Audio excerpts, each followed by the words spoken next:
चलो बच्चों, आज हम क्लास 10th में तरंग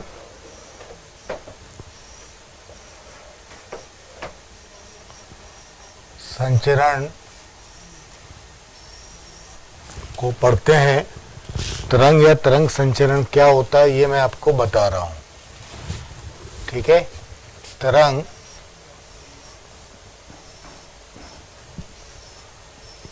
माध्यम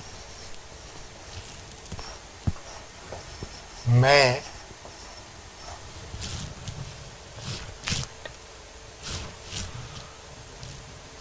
उत्पन्न विक्षोभ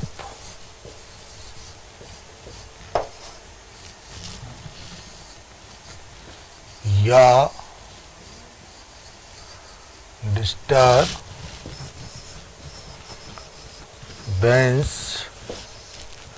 है, जिसमें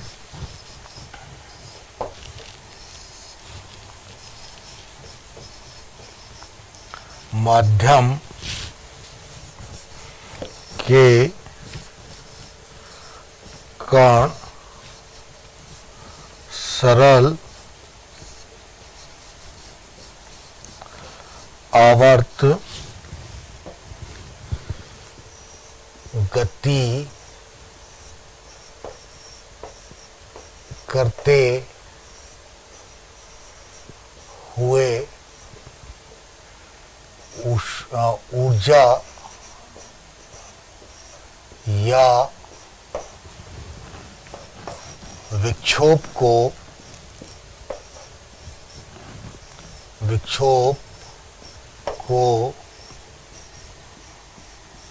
एक कण से दूसरे कण के द्वारा संचरित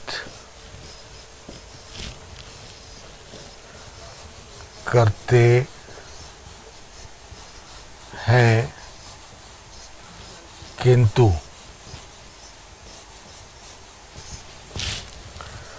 माध्यम के कण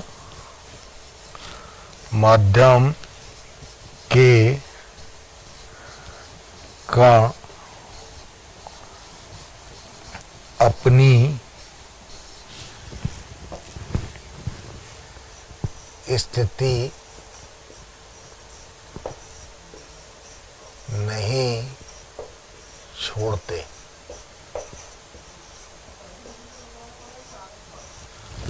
तो देखिए, हमारे पास क्या होता है, जो तरंग है या तरंग संचरण है वो माध्यम में विक्षोभ है, जिसमें माध्यम के कण एक स्थान से दूसरे स्थान तक, ठीक है, विक्षोभ ट्रांसफर होता है और कण अपनी माध्य स्थिति को नहीं छोड़ते। जैसे एक अपन स्ट्रिंग ले लें ऐसा, तो ये कण अपनी माध्य स्थिति के दोनों ओर सरल रेखा में गति करेगा। ऊर्जा या संचरण एक बिंदु से दूसरे बिंदु तक कैसा होता है, ट्रांसफर होता है, सरल आवर्त गति होती है, लेकिन कण अपनी स्थिति को नहीं छोड़ता। ठीक है, तो इसमें हो तो देखिए कण या मैं इसको ऐसा बोल सकता हूं,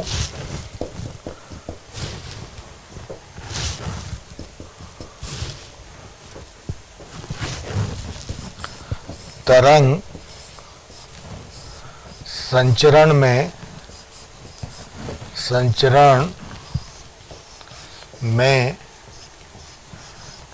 कण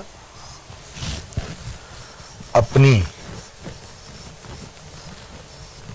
माध्य स्थिति के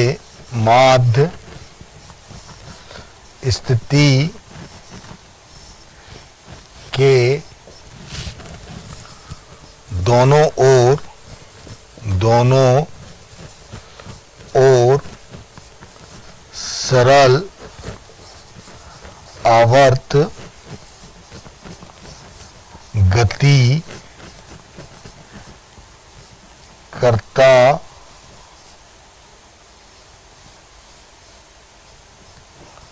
है एवं ऊर्जा का स्थानांतरण एक बिंदु से दूसरे बिंदु तक होता है। तरंग संचरण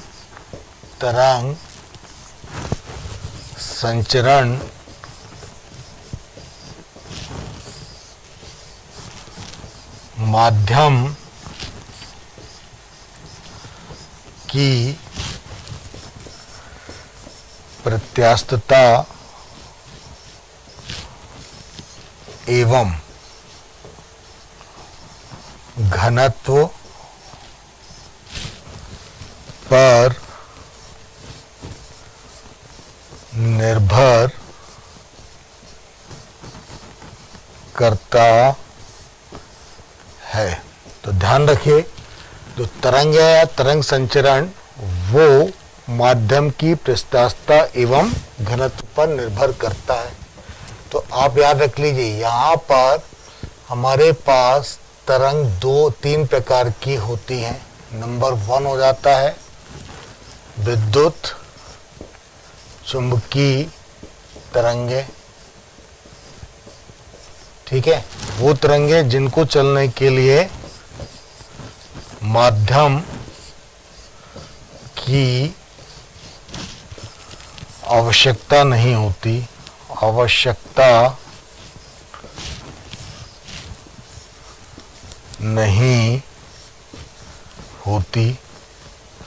ये तरंगें कौन सी कहलाती हैं? विद्युत चुंबकीय तरंगें कहलाती हैं। दूसरी हो जाती है हमारे पास कैसे, यहाँ पर यांत्रिक तरंगे। यांत्रिक तरंगे हमारे पास क्या हो जाती हैं, जिनको चलने के लिए माध्यम की आवश्यकता होती है। उदाहरण के लिए ध्वनि तरंग ये मेरे पास क्या कहलाती है? यांत्रिक तरंगें कहलाती हैं। और तीसरी जो होती है वो द्रव्य तरंग होती है, जो अपने 12th क्लास में हम इसकी स्टडी करते हैं, ठीक है। तो तरंगे हमारे पास क्या हो गई? 3 प्रकार से होती हैं। और तरंगों का संचरण, तरंग संचरण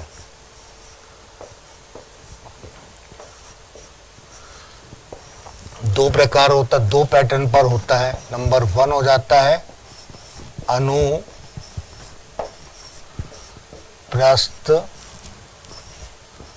तरंग, और दूसरा हो जाता है हमारे पास कैसा? अनुदैर्ध्य तरंग। तो एक हो जाती है अनुप्रस्थ तरंग और दूसरी कौन सी हो जाती है? अनुदैर्ध्य तरंग, ठीक है। नंबर 1 हो जाता है आपके पास, मैं अगर यहाँ पर लेके चलूं अनुप्रस्थ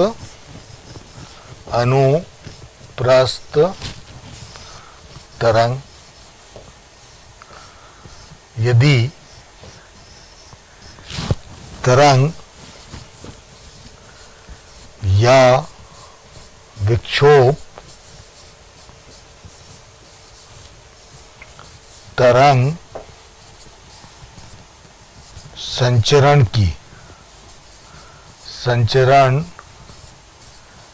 की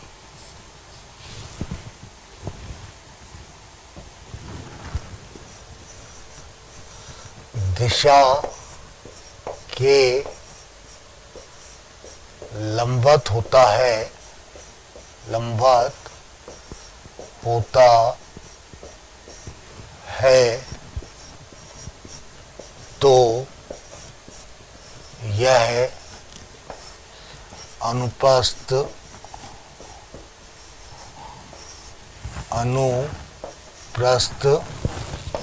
तरंग संचरण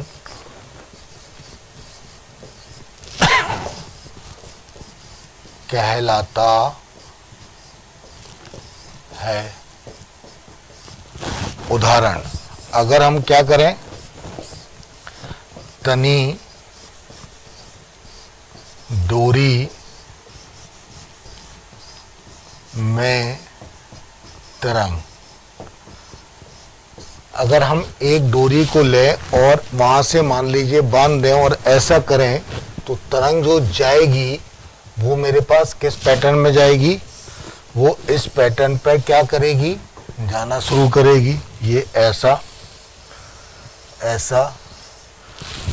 तरंग संचरण की दिशा कैसी है, x, और कण का विस्थापन कहाँ हो रहा है, y में हो रहा है। ठीक है, तो ये मेरे पास क्या हो गया, 0, t/4, t/2, ये हो गया 3t/4, ये हो गया t। ये अधिकतम आयाम a0, और इसको आप क्या कर लीजिए, -a0 कर लीजिए। ठीक, ये मेरे पास क्या कहलाते हैं, शंग कहलाता है। अधिकतम विस्थापन शंग और न्यूनतम विस्थापन क्या कहलाता है, गर्त कहलाता है। ठीक है, तो तरंग क्या होती है, शंग और गर्त के फॉर्म में आगे होता बढ़ती जाती है। तो ये संचरण हमारे पास क्या कहलाता है, इस पैटर्न को मैं यहाँ पर अनुप्रस्थ तरंग संचरण कहता हूँ। दूसरा है हमारे पास अनुदैर्ध्य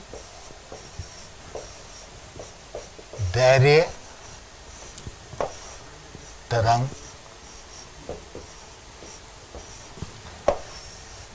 यदि तरंग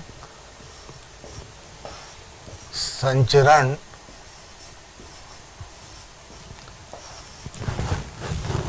गमन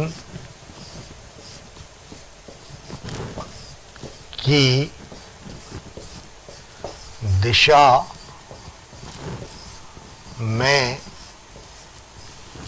संपीड़न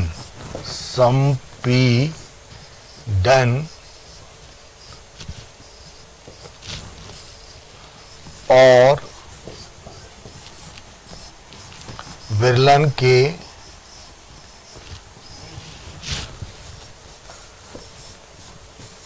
रूप में होता है तो यह अनुप्रस्थ तरंग संचरण कहलाता है। ठीक है, तो उदाहरण, ध्वनि तरंग। ठीक, तो ध्वनि तरंग में क्या हो जाता है, ये हो गया आपके पास विरलन, फिर क्या आ जाता है आपके पास, यहाँ पर संपीड़न हो जाता है। ठीक, फिर यहाँ पर क्या आ जाता है, विरलन हो जाता है, फिर क्या आ जाता है, यहाँ पे संपीड़न आ जाता है। ये ऐसा ऐसा ऐसा, तो ये हो जाता है आपके पास, क्या हो जाता है, विरलन, और ये कैसा हो गया, संपीड़न। और इस पैटर्न पे जब तरंग संचरित होती है तो इसको हम क्या बोल देते हैं, अनुप्रस्थ तरंग संचरण कहते हैं। ठीक है, नोट कर लीजिएगा इसको अच्छे से। This is the important term for wave और तरंग।